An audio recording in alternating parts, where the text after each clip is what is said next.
until I found someone who laughs like you.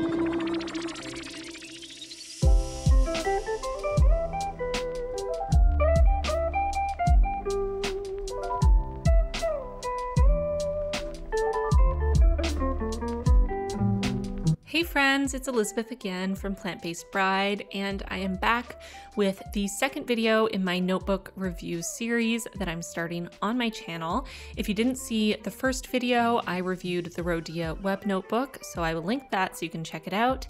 But in this video, I'm going to be reviewing the two major collections of notebooks from Dingbats. So if you are interested in learning everything there is to know about the Dingbats notebooks, then make sure you stick around. As you probably already know, my husband and I have both been using Dingbats notebooks for our bullet journals recently, and I have a bunch of Plan With Me's on my channel in both.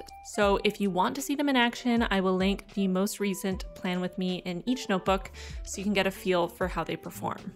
So without further ado, let's jump right into the video because just like last time, there is quite a bit to get through. So starting with the basics, let's chat about these two different types of notebooks. So Dingbats creates handmade, eco-friendly, and vegan notebooks, and all of their materials that they use are degradable and recyclable.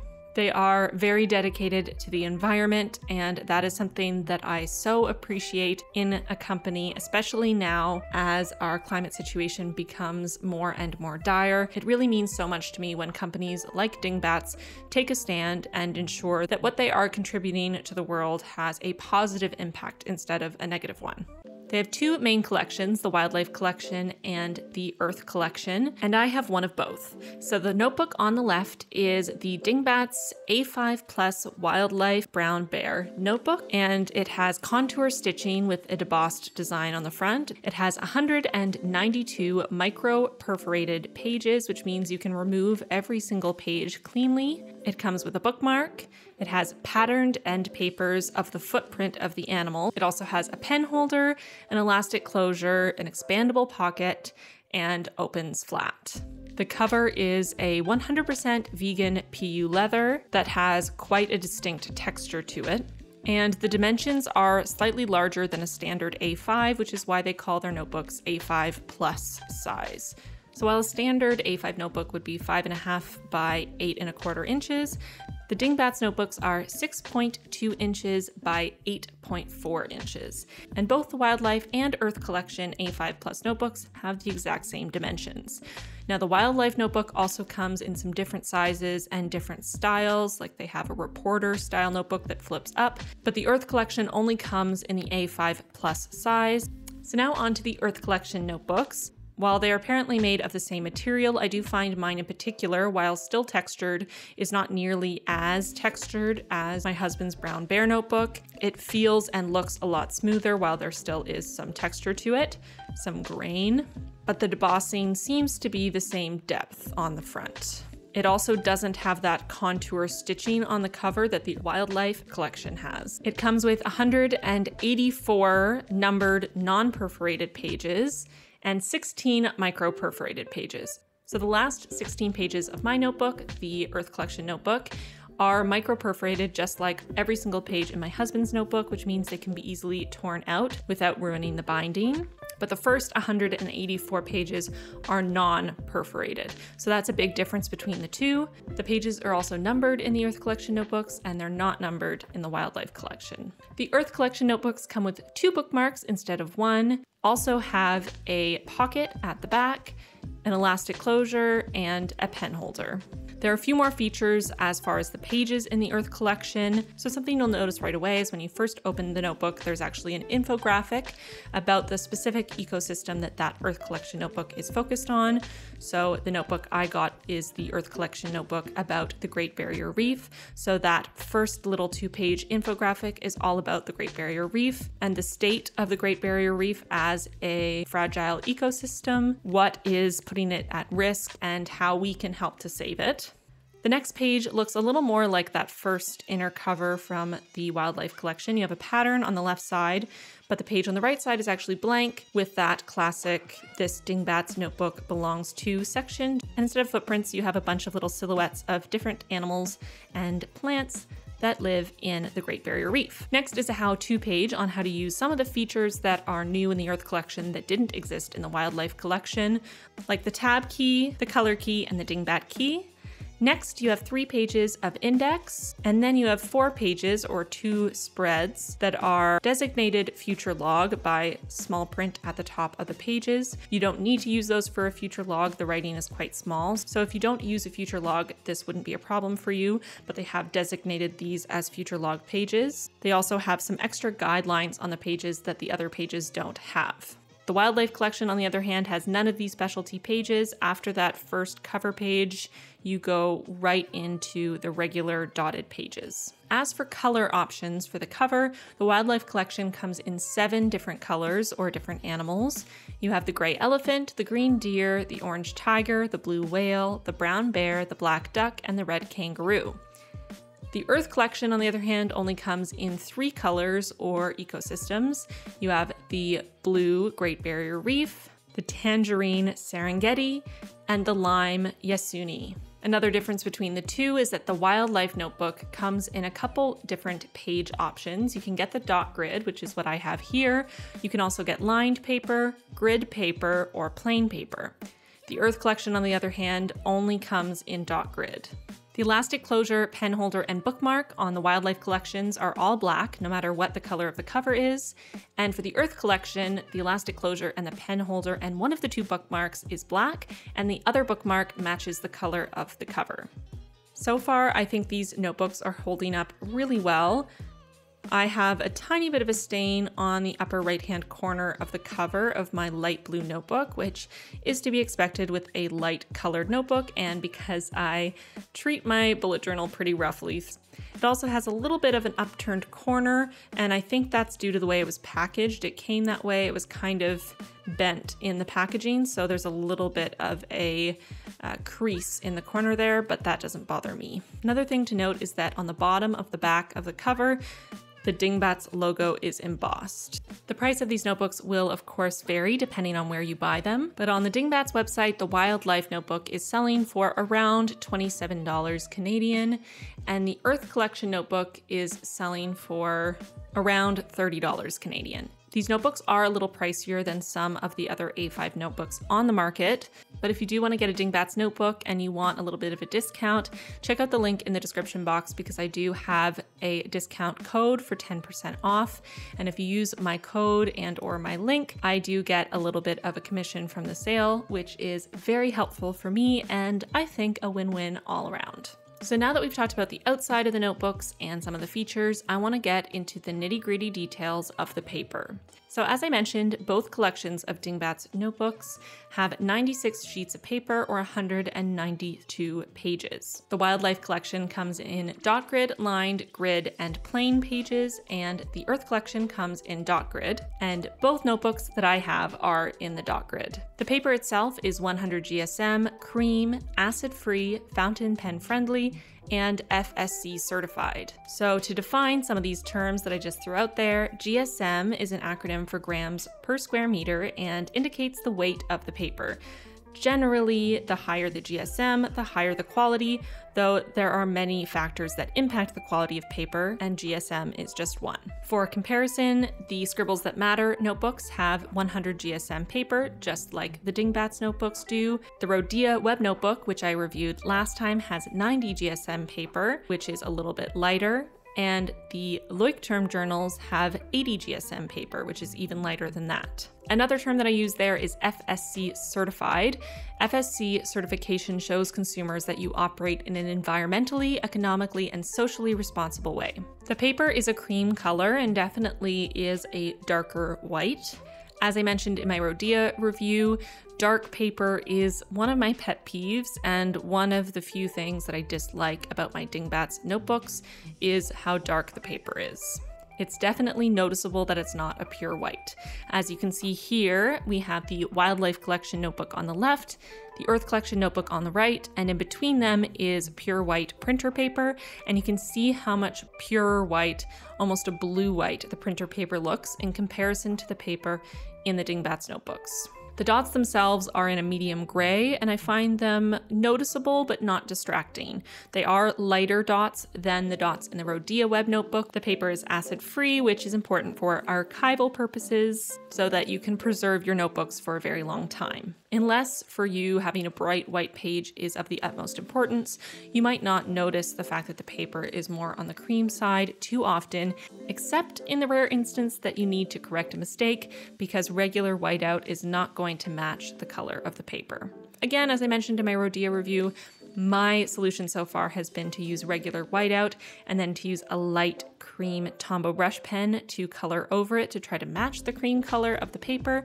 Another option, because these notebooks come with perforated pages, is that you can actually pull out one of the perforated pages from the back if you have the Earth Collection notebook, or in the Wildlife Collection notebook, you can pull out any of the pages and then cut it up and use it to cover whatever section you need to cover. A benefit of having all perforated pages in the Wildlife Collection notebooks is that if you mess up on a page really badly, you can just pull it out at the perforation, not worry about ruining your binding or ripping it out unevenly, and just start again on the next page.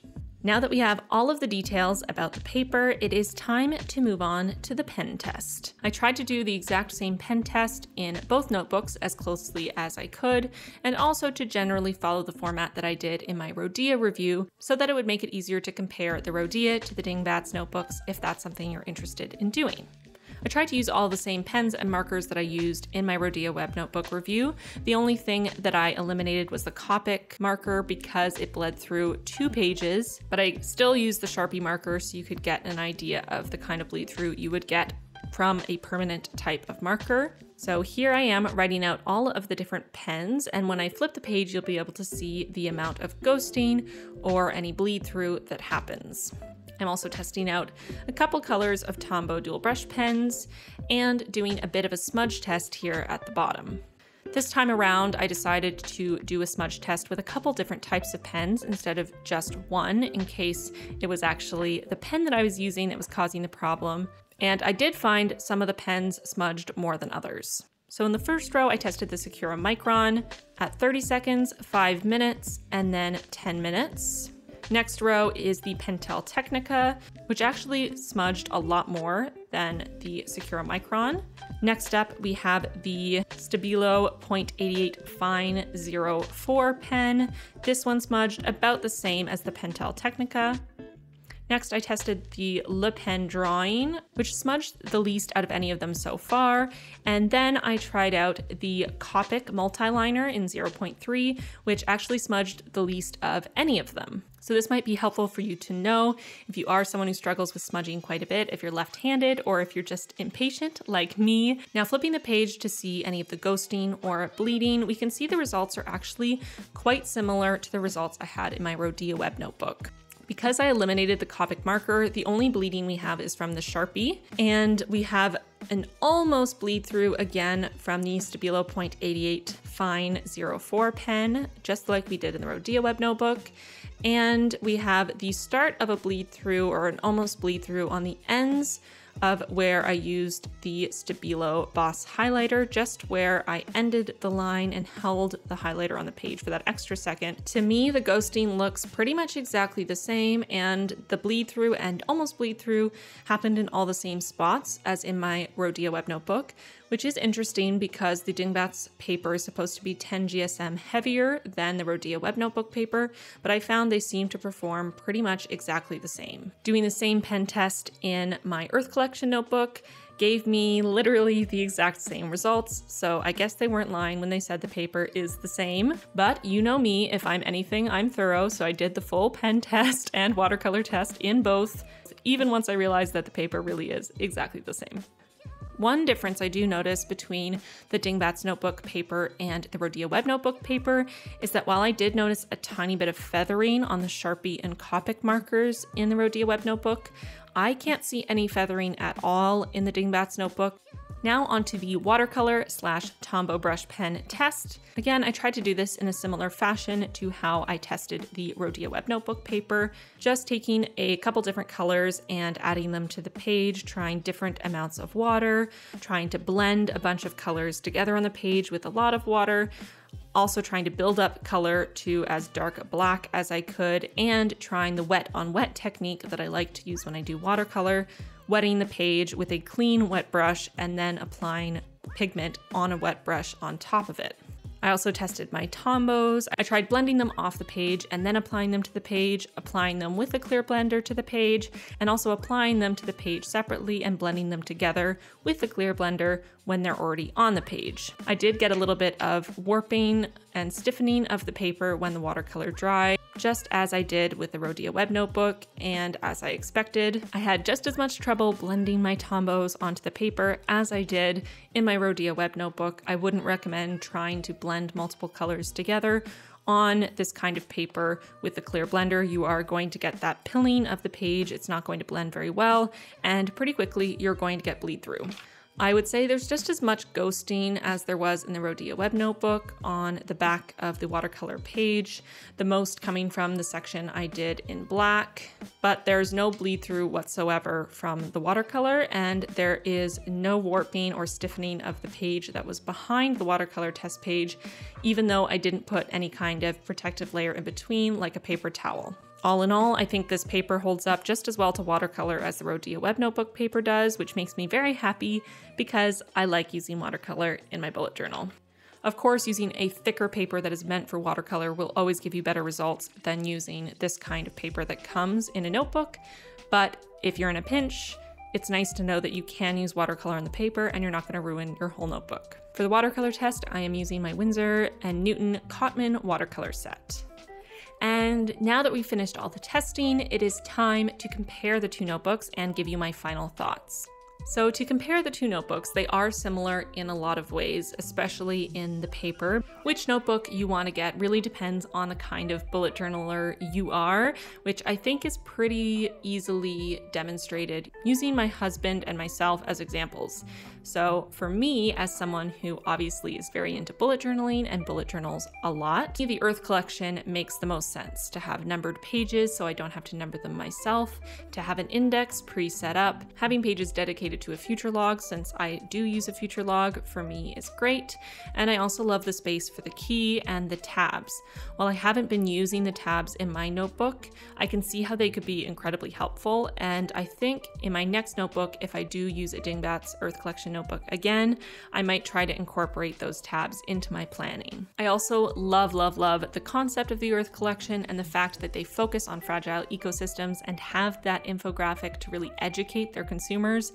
I think that is amazing, and honestly, that is the thing that really pushed me to get the Earth Collection notebook over the Wildlife Collection, even though I was really drawn to getting more of a neutral, darker color from the Wildlife Collection. I just love the concept of their Earth Collection notebooks.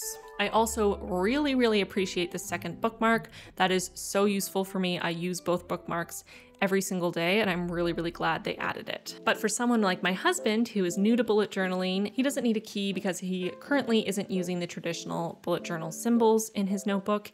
He doesn't need the tab because there's no way he would ever use it. He could probably use the numbered pages, but since his wife is awesome and sets up his bullet journal for him, she puts in the numbers herself, so he doesn't have to worry about it. Same thing about the index and the future log. If he had his own, he probably wouldn't set up those pages and wouldn't need them, but considering his wife is the one who sets it up, aka me, I set up an index and a future log for him.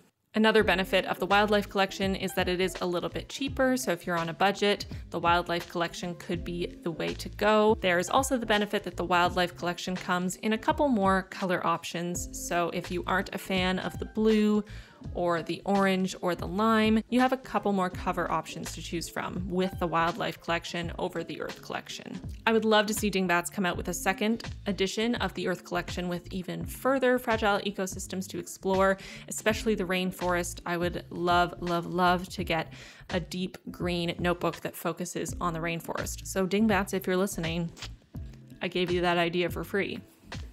And on to final thoughts on Dingbats in general and these notebooks in general. Let's talk about the good, the bad, and the ugly. So the good. I love the paper quality. Just like I said with the Rhodia Web Notebook paper, it does pretty much everything I need my bullet journal paper to do. It has very little ghosting, almost no bleed through, and no bleed through if you're using a regular pen instead of a marker. It holds up really well to watercolor and does a serviceable job with Tombow brush pens. I love, love, love what this company stands for. I love that their notebooks are 100% vegan, that they are eco-friendly. This is something that is so important to me, and I wish that more brands would take this into account and make it their own responsibility to take care of our planet. On to the bad. The only thing I could think of to put in the bad category would be that they are a little expensive, and comparing them to other notebooks of this size with these types of features. For me, the extra price is worth it to know that I am purchasing something that is made with eco-friendly, biodegradable, recyclable, and FSC certified materials. The fact that I can rest at ease knowing that the product I'm purchasing is not going to have a negative impact on the environment or animals, for me, offsets the extra cost. But if you're on a serious budget, I know these may be out of your price range, so I wanted to include this as a negative because it is a drawback that they are more expensive. They are also less widely available in stores, at least in Canada. But for me, I had to order them online. And so in that case, you also have to factor in the cost of shipping and any kind of customs that may apply in your country, as well as taxes. I also want to make a note for full transparency. While I do have a discount code, I am an affiliate for Dingbats, and while they did send me my husband's notebook for free, I did purchase my Earth Collection notebook with my own money, and all of my opinions in this video are 100% my own. This video is not sponsored. They didn't ask me to make this video, and everything I'm saying is my opinion 100%, so don't worry about that. If I didn't like this notebook, I can tell you I wouldn't have given one to my husband, and I definitely still wouldn't be using it for my own personal bullet journal. As for the ugly, there isn't any, just like I said in my Rhodia Web Notebook review. I'm very happy with these notebooks. If I weren't a YouTuber, I would probably just buy another Dingbats notebook to use as my next notebook, and that would be that. But because I am a YouTuber, I will probably try a different notebook next. So would I recommend you purchase this notebook? 100% yes. I am so behind what they stand for. I admire them so much for really taking a stand and sticking to their values and making sure that the product they are producing is good for the planet, good for the consumer, and also good for the people who are making that product. As I said earlier, that's something that I really think needs to become more of a focus for companies in really all sectors. And I'm really glad that Dingbats is kind of forging the way, and hopefully all the other amazing notebook companies will follow suit and make sure that their products are as eco-friendly and animal-friendly and human-friendly as Dingbats notebooks are. So that is it for this video. I hope you all enjoyed it. I hope this was informative. Like this video if you enjoyed seeing Yoda get involved in the Dingbats notebook review. She is also a big fan of the Dingbats notebooks, as you can see. She would like to add that they make great cat beds, so that is another thing to put in the good category if you're considering a Dingbats notebook. They're great cat beds, according to Yoda. And I'm pretty sure Chewie feels the same way because whenever I leave a room and come back, he seems to be lying on top of mine. Don't forget to subscribe if you haven't already. Next week's video will be my January Plan With Me video, and the video after that will be my husband's Plan With Me video. Before we go, I want to make sure I say thank you to all of my incredible patrons on Patreon. If you want to join the Plant-Based Bride patron squad, there will be a link in the description box for you to come join us. There are a bunch of really fun rewards that you can get, so go check it out if you're interested. We have one new patron since my last video, Melanie, so welcome Melanie to the Plant-Based Bride patron squad. And of course, thank you to all of my other patrons, Anna, Carla, Christina, Jason, Catherine, Lynette, Marina, Melissa, and Puck. Let me know in the comments below if you're starting a new bullet journal for January 2019, and if so, which notebook you're planning on using. And don't forget to check out my last video, which was my December Plan With Me and my husband's bullet journal. I gave him a Back to the Future theme.